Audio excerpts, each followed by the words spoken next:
নমস্কার, Suchitra kitchen house থেকে আপনাদের সবাইকে অনেক অনেক স্বাগত। আজকের একটা রেসিপি আপনাদের সাথে শেয়ার করব, সেটি হলো পাকা আম দিয়ে কেক বানাবো। পাকা আম, দুধ আর ময়দা দিয়ে দারুণ স্বাদে একটা কেক বানিয়ে আপনাদেরকে দেখাবো। খুব সহজে যে কোনো স্টিলের বাটিতে, মাইক্রোওভেন ছাড়া গ্যাসেতে আপনারা এই কেক বানাতে পারবেন। তো চলুন কিভাবে বানাবো দেখতে থাকুন। ভিডিওটা পুরোটা দেখার জন্য অনুরোধ রইল। ভিডিওটা ভালো লাগলে লাইক, কমেন্ট, শেয়ার করতে ভুলবেন না। এখানে আমি দুটো পাকা আম নিয়ে নিয়েছি, আর এখানে ময়দা নিয়ে নিয়েছি 100 গ্রাম, একটা পাত্রে নিয়ে নিয়েছি, আর লিকুইড দুধ নিয়ে নিয়েছি। আম দুটো কেটে নিয়েছি, এখন তুলে একটা করে নেব, পেস্ট বানিয়ে নেব। আমের কাতরা মিক্সিং জারের মধ্যে দিয়ে পেস্ট বানিয়ে নেব।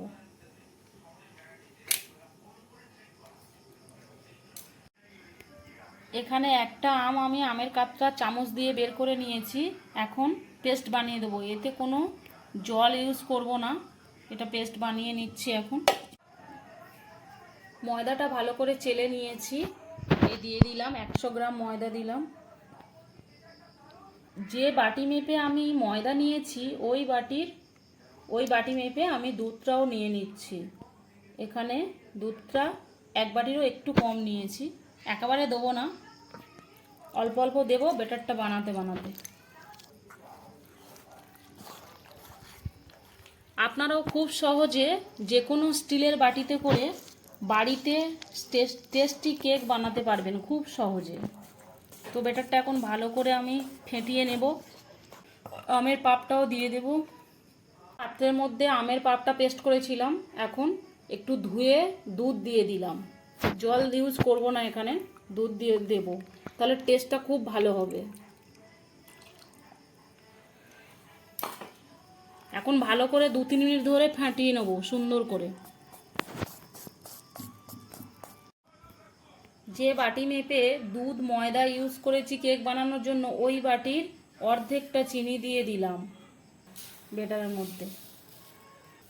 আবার ভালো করে ফেটিয়ে নেব 2-3 মিনিট সময় নিয়ে। পাত্র মেপে আমি মেজারমেন্টটা করেছি, ওই পাত্রের তেল দিয়ে দিলাম 1 বাটির হাফ বাটি।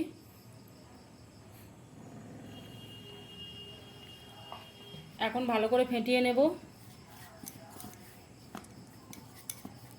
বেকিং পাউডার দিয়ে দিলাম 4 চামচের 4 ভাগের 2 ভাগ বেকিং পাউডার দিয়ে দিলাম এই ব্যাটারের মধ্যে।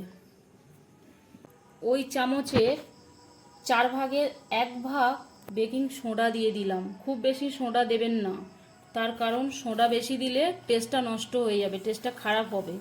তো 4 ভাগের 1 ভাগই সোডা দেবেন, আর 2 ভাগ বেকিং পাউডার দেবেন। এবার ভালো করে ফেটিয়ে নেব 2-3 মিনিট সময় নিয়ে। একটা আম আমি ব্যাটারে বানিয়ে নিয়েছি, আর একটা আম আমি এইভাবে কেটে টুকরো টুকরো করে নেব।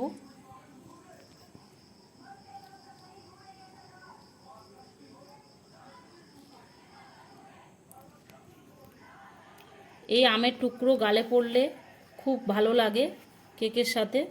এটা এখন ব্যাটারের মধ্যে দিয়ে দেব।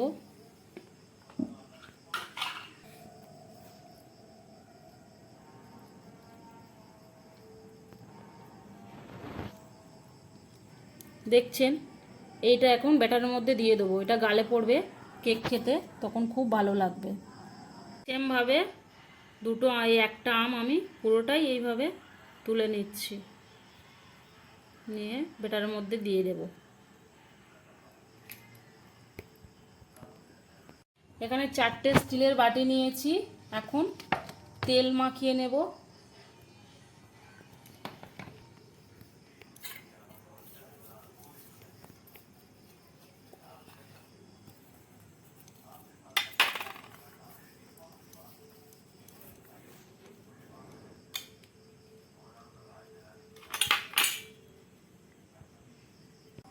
সব বাটিগুলো আমি তেল মাখিয়ে নিয়েছি সুন্দরভাবে। এখন ব্যাটারগুলো বাটির অর্ধেক পরিমাণে দিয়ে দেব। বাটিটা ভর্তি করে দেব না, কিছুটা অংশ খালি রেখে ব্যাটারটা দেব, মানে অনেকটা ফুলে যাবে পরে। তো দেখছেন কিছুটা অংশ বাদ দিয়েই ব্যাটারটা দিয়ে দিচ্ছি। সব বাটিগুলো ব্যাটার দেওয়া হয়ে গেছে।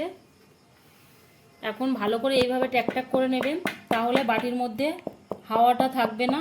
বাটির মধ্যে হাওয়া থাকলে হবে না ভালো, কেকটা ফাঁকা রয়ে যাবে। তাই জন্য এইভাবে ভালো করে ট্যাক করে নিতে হবে। গ্যাসেতে একটা কড়াই বসিয়ে দিয়েছি। এখন এই কড়াইয়ের মধ্যে একটা ছিদ্রওয়ালা থালা দিয়ে দিলাম, গ্যাস জ্বেলে দিয়েছি। এখন ভালো করে মাইক্রোওভেন ছাড়া আপনারাও এই গ্যাসের চুলোতে এইভাবে ছিদ্রওয়ালা থালা দিয়ে বাটি কেক, স্টিলের বাটি কেক খুব সহজে বানিয়ে নিতে পারবেন। ঠিক এইভাবে বাটিগুলো এখন সাজিয়ে দেব, দিয়ে 10 মিনিট মতো ঢেকে দেব। 10 মিনিট এইভাবে ঢেকে দিয়ে কুক করে নেব। 10 মিনিট পরে আপনাদেরকে দেখাচ্ছি। 5 মিনিট হয়ে গেছে, ঢেকে দিয়েছিলাম। এখন আমি একটু সাজিয়ে দেবো এই কেকের উপরে। দিয়ে দিলাম কাজু, গোটা কাজু চিড়ে হাফ করে নিয়েছি, আর এখানে চেরি নিয়ে নিয়েছি। এখন সাজিয়ে দেব এভাবে। সব কেকগুলো দেখছেন, সব বাটিগুলো সাজিয়ে দেওয়া হয়ে গেছে। এখন আবার ঢেকে দিয়ে 10 মিনিট কুক করে নেব। 10 মিনিট কেকটা টিমে বসিয়ে রেখেছিলাম। এখন দেখি কেমন হয়েছে।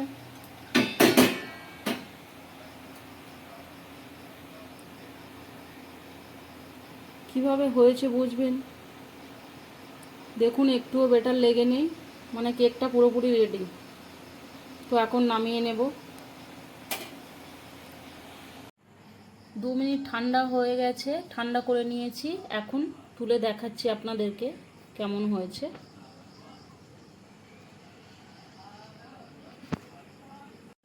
দেখুন কেকটা কতটা সফট হয়েছে আর কতটা পঞ্চি হয়েছে। তো আপনারা অবশ্যই এই কেক ট্রাই করুন। আজকের এই পর্যন্ত। ততক্ষণে আপনারা ভালো থাকবেন, সুস্থ থাকবেন। দেখা হবে পরবর্তী কোনো এক রেসিপিতে।